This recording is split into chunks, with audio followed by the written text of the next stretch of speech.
Screen তাই দেখাবে এবং মেহেদী হাসান মিরাজ স্ট্রাইকে থাকবেন পরবর্তী বলটার জন্য। খুশদিল শাহ তিনি চালিয়ে যাচ্ছেন বোলিংটা।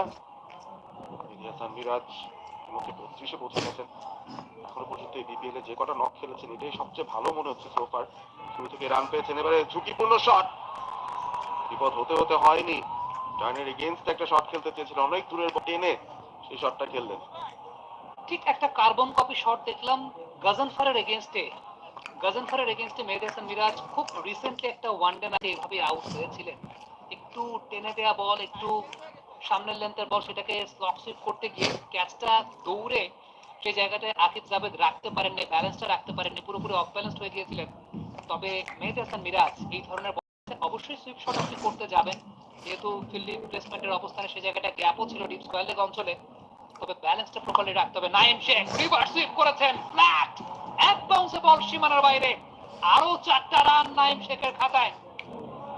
83 পৌঁছে গেছে খুলনা টাইগার্স। হ্যালো, যে পেসে আসলে বোলিং করছেন সেই পেসটা অনেক বেশি মাত্র এক্সপেক্টেড। এবং থ্যাংক ইউ সো মাচ। লাইভে যারা জয়েন করেছেন প্লিজ লাইভটা সবাই লাইক করে দিন। ডিপ থার্ডম্যানটা ফাঁকা আছে।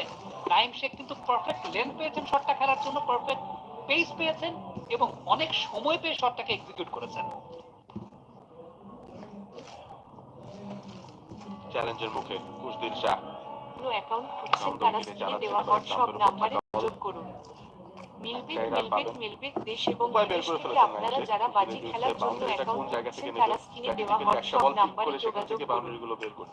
মিলবিট দেশ এবং বিদেশ থেকে আপনারা যারা বাজি খেলার জন্য অ্যাকাউন্ট খুলছেন তারা স্ক্রিনে দেওয়া হোয়াটসঅ্যাপ নাম্বারে যোগাযোগ করুন। খুশদিল শাহ আবারও কিন্তু দেখা গেল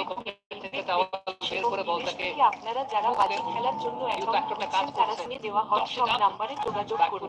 সেক্ষেত্রে স্কোয়ার ড্রাইভ করেছেন কভার অঞ্চলে মিসফিল্ডিং এবং সেই মিসফিল্ডিংটা আপনারা যারা বাজি ব্যাটাররা দুবারের জন্য প্রান্ত পরিবর্তন করেছেন। হোয়াটসঅ্যাপ নাম্বারে যোগাযোগ সোহান করুন। 3টা স্টাম্পই ফেলে দিয়েছেন একদম একটা ধারে। সোহান আপনারা যারা বাজি খেলার জন্য অ্যাকাউন্ট খুলছেন তারা স্ক্রিনে দেওয়া হোয়াটসঅ্যাপ নাম্বারে যোগাযোগ করুন। মানে 3টা স্টাম্প একসঙ্গে আপলোড করেছেন। মিলবিট দেশ এবং বিদেশ থেকে আপনারা যারা বাজি খেলার জন্য অ্যাকাউন্ট খুলছেন তারা স্ক্রিনে দেওয়া হোয়াটসঅ্যাপ নাম্বারে যোগাযোগ করুন।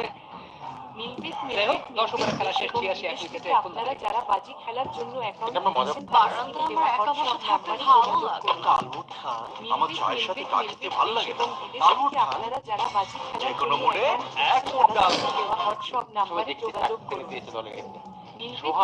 মিলবিট দেশ এবং বিদেশ থেকে আপনারা যারা বাজি খেলার জন্য অ্যাকাউন্ট খুলছেন তারা স্ক্রিনে দেওয়া হোয়াটসঅ্যাপ নাম্বারে যোগাযোগ করুন। ব্যাটসম্যানরা একটু এক্সট্রা সময় চিন্তা করতে হবে, ওই সময়টুকুই হয়তো তাকে একটা ডিস্টার্বেন্স দিতে পারে। তো অনেক সময় স্ট্র্যাটেজিক চেঞ্জ প্ল্যান হতে পারে এবং ঠিক হতে পারে, সেই জায়গায় কিন্তু সোহান এটা করতেই পারে। চ্যাম্পিয়ন এমনি এমনি হয় না, এই ধরনের ট্রিক করেই কিন্তু চ্যাম্পিয়ন হতে হয়। এবং আমরা 2024 টি20 বিশ্বকাপে দেখেছিলাম যে ঋষভ পান্ট ঠিক যে সময়টাতে হেনরি ক্লাসেন মোটামুটি ম্যাচটা হাতের ফাঁক দিয়ে বের করে নিয়ে যাচ্ছিলেন ভারতের, সেই জায়গাটা ঋষভ পান্টকে দেখতে পেয়েছিলাম হঠাৎ করেই তিনি বেশ কিছু কর্মকাণ্ড ঘটিয়েছিলেন যেটা সময় ক্ষেপণ করছিলেন।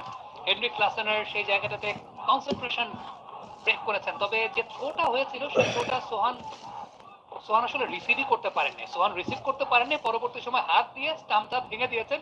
চিন্তা করছিলেন যে থানার কাছ দিয়ে যখন যাচ্ছি, থানার কাছাকাছি আছি, একটা কেস করে দিয়েই যাই, সেই কেসটাই করলেন নুরুল হাসান সোহান।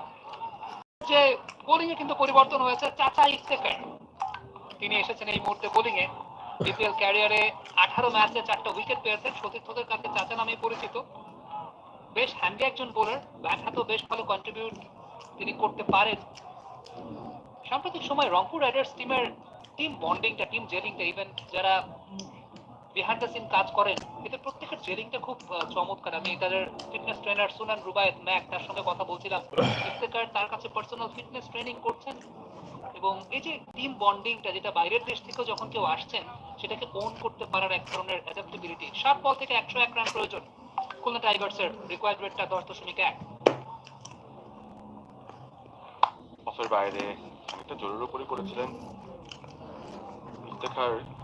যদিও বিপিএল ক্যারিয়ারে দেখাচ্ছে 4টা উইকেট, তারপরও তার যে ইকোনমিটা সেটা একটা গুরুত্বপূর্ণ বিষয়। 7.6 এই ইকোনমিতে তিনি বল করছেন, যেটা টি20 ক্রিকেটে এই মুহূর্তে বলতে হবে খুবই ভালো মানের ইকোনমি রাখছেন। মিডল ওভার্স দিয়ে সাধারণত বল করেন। নাইমের জন্য একটা চ্যালেঞ্জ হবে, যদি কোনো ধরনের টাইম থাকে বিপদ হলে হতে পারে। স্টেপ আউট করেছেন, সাহস করেছেন, বাউন্ডারি কি পাবেন কিনা, না সেখানে ফিল্ডার আছেন অবশ্য।